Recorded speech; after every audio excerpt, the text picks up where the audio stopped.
Dari grafik di samping dapat dijelaskan bahwa salah satu aspek yang paling penting untuk menggambarkan distribusi data adalah nilai pusat data pengamatan. Setiap pengukuran aritmatika yang ditunjukkan untuk menggambarkan suatu nilai yang mewakili nilai pusat atau nilai sentral dari suatu gugus data atau himpunan pengamatan dikenal sebagai ukuran pemusatan data atau tendensi sentral. Terdapat 3 ukuran pemusatan data yang sering digunakan, yaitu mean, rata-rata hitung, atau rata-rata aritmatika. 2. Median, dan yang ketiga, mode. 1. Mean. Rata-rata hitung atau aritmatik atau sering disebut dengan istilah mean merupakan metode yang paling banyak digunakan untuk menggambarkan ukuran tendensi sentral. Rata-rata hitung mean dalam kurung mean untuk data tunggal. Hitunglah nilai rata-rata dari nilai ujian matematika kelas 3 SMU berikut ini: 2, 4, 5, 6, 6, 7, 7, 7, 8, 9. X bar sama dengan R per N tambah sama dengan 2 tambah 4 tambah 5 tambah 6 tambah 6 tambah 7 tambah 7 tambah 7 tambah 8 dan 9 per 10 sama dengan 61 per 10 sama dengan 6 per 10. Nilai rata-rata dari nilai yang sudah dikelompokkan bisa dihitung dengan menggunakan formula berikut. X bar sama dengan frekuensi X1 tambah frekuensi X2 tambah frekuensi Xn dan seterusnya. B. Median dari data distribusi frekuensi dari gabungan. Distribusi frekuensi rata-rata hitung dari data yang sudah disusun dalam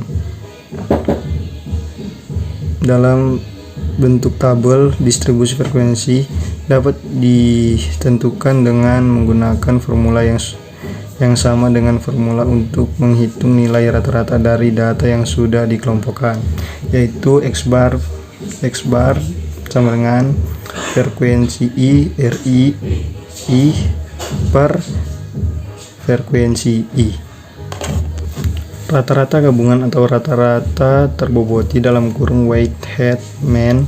Rata-rata gabungan dalam kurung disebut juga grand mean, point mean, atau rata-rata umum, adalah cara yang tepat menghubungkan rata-rata hitung dan beberapa sampel.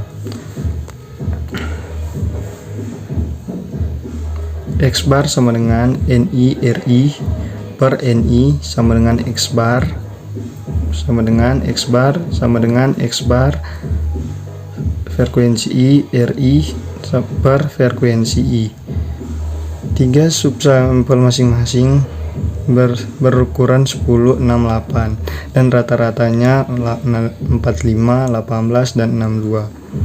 Berapa rata-ratanya? X bar sama dengan NI RI per NI sama dengan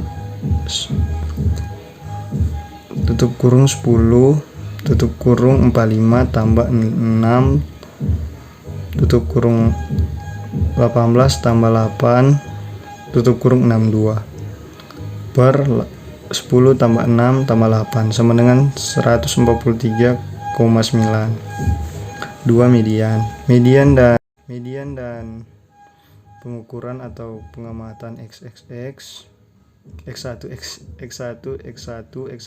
adalah nilai pengamatan yang terletak di tengah gugusan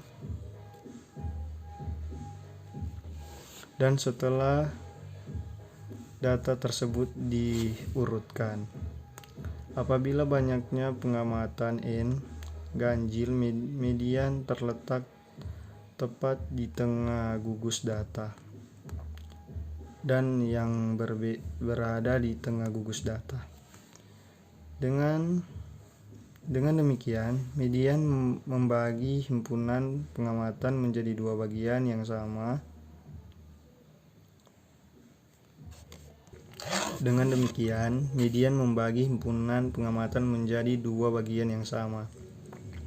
Besar 50% dari pengamatan terletak di bawah median, dari 50% lagi terletak di atas median.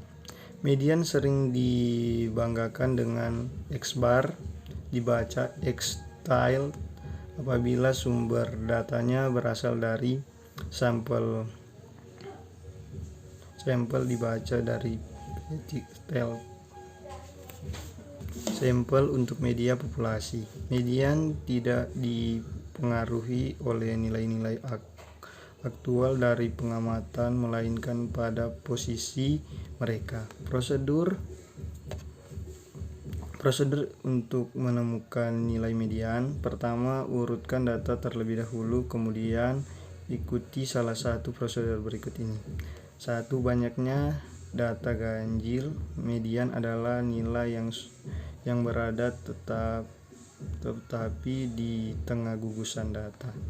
Banyaknya data genap. Mediannya adalah rata-rata dari dua nilai dan yang berada di tengah gugus data. Median data tunggal. Untuk menemukan median data tunggal, terlebih dahulu kita harus mengetahui letak atau posisi median tersebut. Posisi median dapat ditentukan dengan menggunakan formula berikut.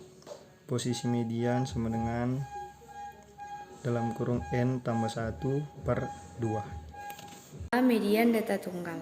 Untuk menentukan median dari data tunggal, terlebih dahulu kita harus mengetahui letak atau posisi median tersebut. Posisi median dapat ditentukan dengan menggunakan formula berikut, yaitu posisi median sama dengan (n tambah 1 dibagi 2, di mana n sama dengan banyaknya data pengamatan. B. Median dalam distribusi frekuensi.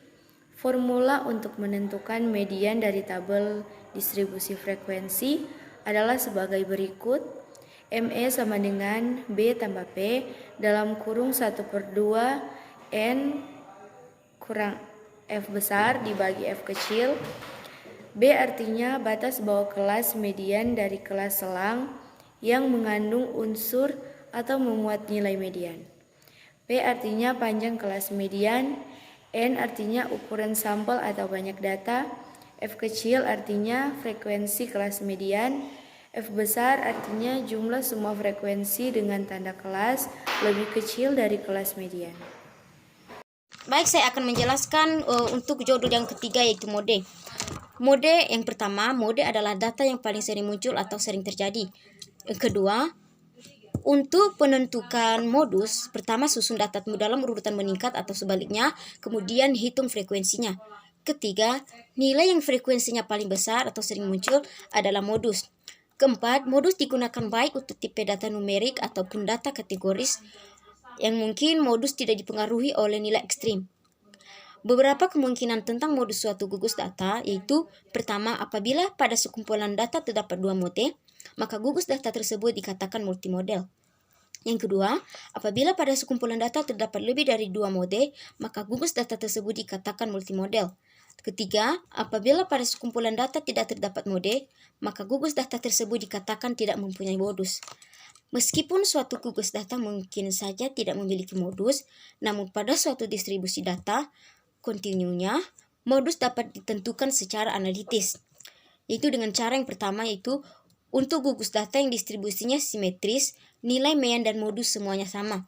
Dan untuk kedua, untuk distribusi miring ke kiri atau negatively skewed, itu mean lebih kecil daripada median dan median lebih kecil daripada modus.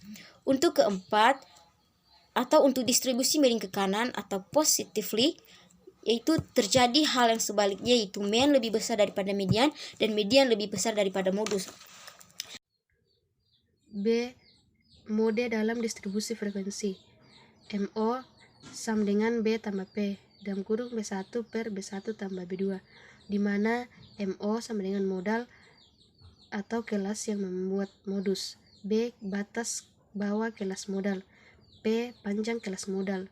B. Frekuensi dari kelas yang membuat modus atau nilainya tertinggi. B1. Frekuensi kelas modal sampai frekuensi kelas sebelumnya. B2. Frekuensi kelas modal sampai frekuensi kelas sesudahnya. Sebagai contoh, jika item adalah 2, 4, 5, 6, 6, 6, 7, 7, 8, 9, maka min, median, dan modus semua bernilai sama, yaitu 6. Jika nilai terakhir adalah 90, bukan 9, rata-rata akan menjadi 14, 10, sedangkan median dan modus tidak berubah. Meskipun dalam hal ini median dan modus lebih baik, namun tidak memenuhi persyarat lainnya. Oleh karena itu, min merupakan ukuran nilai pusat yang terbaik dan sering digunakan dalam analisis statistik. Nilai ukuran pusat yang tepat untuk digunakan tergantung pada sifat data, sifat distribusi frekuensi, dan tujuan. Data bersifat kualitatif hanya modus yang dapat digunakan. Contohnya, mengetahui jenis tanah yang khas di suatu lokasi, kemudian pola tanam di suatu daerah. Data bersifat kuantitatif dapat menggunakan min atau median atau modus dengan mempertimbangkan sifat distribusi frekuensi dari gugus data tersebut.